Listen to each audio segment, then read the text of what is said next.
ജ്യോതിഷ പങ്ക്തിയിലേക്ക് എല്ലാ പ്രേക്ഷകർക്കും സ്വാഗതം. ഇന്ന് വിചിന്തനം ചെയ്യുന്നത് 2024 മെയ് മാസം 1-ാം തീയതി മുതൽ 31-ാം തീയതി വരെയുള്ള ഒരു മാസത്തെ ഫലമാണ്. അത് മേടം രാശിക്കാരായിരിക്കുന്ന അശ്വതി, ഭരണി, കാർത്തികയുടെ ആദ്യത്തെ പാദമടങ്ങുന്ന നക്ഷത്രക്കാരുടെ ഫലമാണ് പറയുന്നത്. ഗ്രഹങ്ങളുടെ സ്ഥിതി അനുസരിച്ച് നോക്കുമ്പോൾ വ്യാഴത്തിൻ്റെ മാറ്റം കൊണ്ടും മറ്റ് ഗ്രഹങ്ങളുടെ ഒക്കെ സ്ഥിതി കൊണ്ടും മേടം രാശിക്കാരായിരിക്കുന്നവർക്ക് ഒരു ദൈവാധീനവും ഭാഗ്യവുമൊക്കെ വർദ്ധിച്ചിരിക്കുന്ന ഒരു സന്ദർഭമാണ്. അതായത് തന്നാൽ ഭരിക്കപ്പെടുന്ന കാര്യങ്ങൾ,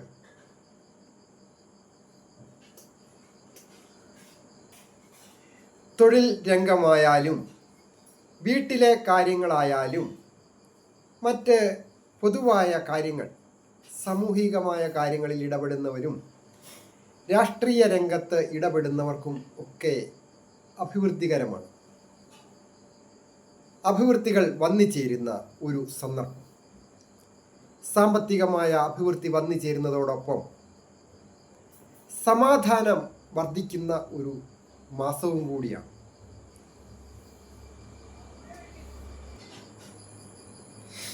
വിദ്യാർത്ഥികൾക്ക് വിദ്യാവിജയം വന്നു ചേരും.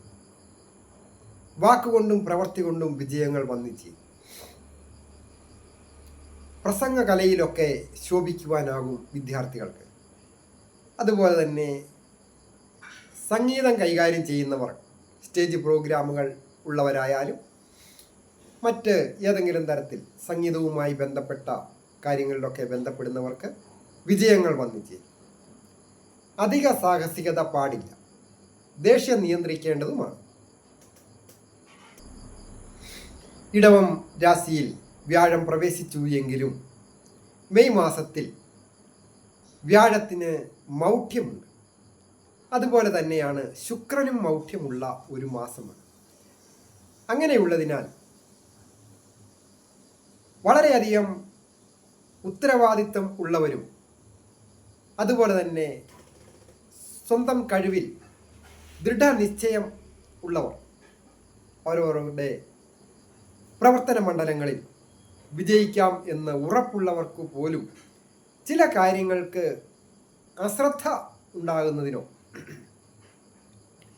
അതുമൂലം ചില നഷ്ടങ്ങളോ കഷ്ടതകളോ ഉണ്ടാകുന്നതിന് സൂചനയുണ്ട്. അത് ജാഗ്രത പാലിക്കുക തന്നെ വേണം. പ്രത്യേകിച്ച് കലാകാരന്മാരായിരിക്കുന്നവർക്കും അതുപോലെ മറ്റ് ആത്മീയ കാര്യങ്ങളിൽ ഏർപ്പെട്ടിരിക്കുന്നവർക്കും ഒക്കെ അത് ബാധകമാണ്.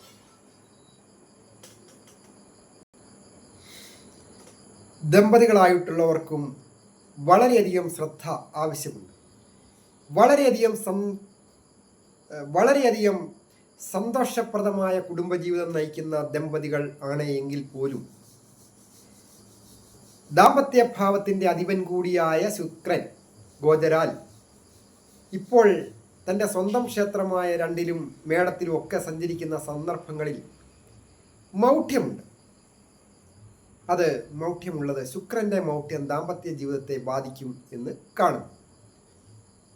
അത് പ്രണയിക്കുന്നവർക്ക് പ്രണയഭംഗം ഉണ്ടാകുന്നതിനും സൂചനയുണ്ട്. നിയമപരമായ പ്രശ്നങ്ങൾ ഉണ്ടാകാതെ വളരെ ശ്രദ്ധിക്കണം. പ്രത്യേകിച്ച് കോടതി മുഖാന്തരമോ പോലീസ് സ്റ്റേഷൻ മുഖാന്തരമോ ഒക്കെ ബന്ധപ്പെടുന്നതിന് സൂചനയുള്ളതിനാൽ സുഹൃത്തുക്കളെ തിരഞ്ഞെടുക്കുന്നതും പുതിയ സംരംഭങ്ങളിൽ ഏർപ്പെടുന്നവരും അതീവ ജാഗ്രത ആവശ്യമാണ്. വിദേശത്ത് പോകണമെന്ന് ആഗ്രഹിക്കുന്നവർക്ക് ഇപ്പോൾ പൊതുവെ അനുകൂലമായ സാഹചര്യമാണ്. അതായത് ചൊവ്വയുടെ സ്ഥിതി, മേടം രാശിയുടെ അധിപനായ ചൊവ്വ വിദേശത്തെ സൂചിപ്പിക്കുന്ന ഭാവത്തിൽ ഗമനാധിപനോട് യോഗം ചെയ്ത് സ്ഥിതി ചെയ്യും. അപ്പോൾ രാശിയിലെ ഗ്രഹങ്ങളുടെ സ്ഥിതിയും ഒക്കെ വെച്ച് നോക്കുമ്പോൾ ഇപ്പോൾ വിദേശത്തായിരിക്കുന്നവർക്കും വിദേശത്ത് പോകണമെന്ന് ആഗ്രഹിക്കുന്നവർക്കും അനുകൂലമായ സാഹചര്യമാണ്.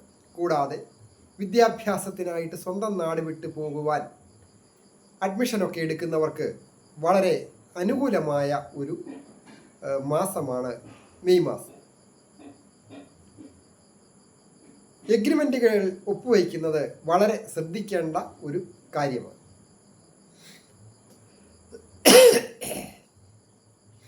അതുപോലെ തന്നെ പണം കടം കൊടുക്കുന്നവരും വളരെ ശ്രദ്ധിക്കുക. ഗവൺമെൻറ് ഉദ്യോഗസ്ഥർക്കും മറ്റ് മെഡിക്കൽ രംഗത്തൊക്കെ ജോലി ചെയ്യുന്നവർക്കുമൊക്കെ വളരെ വിജയപ്രദമാണ്. കാർഷിക രംഗത്തും നല്ല ആദായങ്ങൾ ലഭിക്കുന്ന സന്ദർഭം. പ്രായമായവർക്കും കൊച്ചുകുട്ടികൾക്കുമൊക്കെ നല്ല ഒരു മാസമാണ്. വിജയങ്ങൾ വന്നു ചേരും. ഞാൻ ഹരികുമാർ, ദേവി ജ്യോതിഷാലയം, കാവുംപടി, മണർകാട്, കോട്ടയം. ഞാൻ ഈ പറഞ്ഞത് ഗോചര ഫലങ്ങളാണ്. വളരെയധികം കഷ്ടതയോ നഷ്ടങ്ങളോ ഒക്കെ അനുഭവിക്കുന്നവർ അവരവരുടെ ജാതകം കൂടി പരിശോധിച്ച് പുതിയ പുതിയ കാര്യങ്ങൾ, സംരംഭങ്ങൾ ചെയ്യുവാൻ ആഗ്രഹിക്കുന്നവർക്കും വിവാഹ കാര്യങ്ങൾക്കും ഒക്കെ തടസ്സമുള്ളവർക്കും ഉന്നത വിദ്യാഭ്യാസം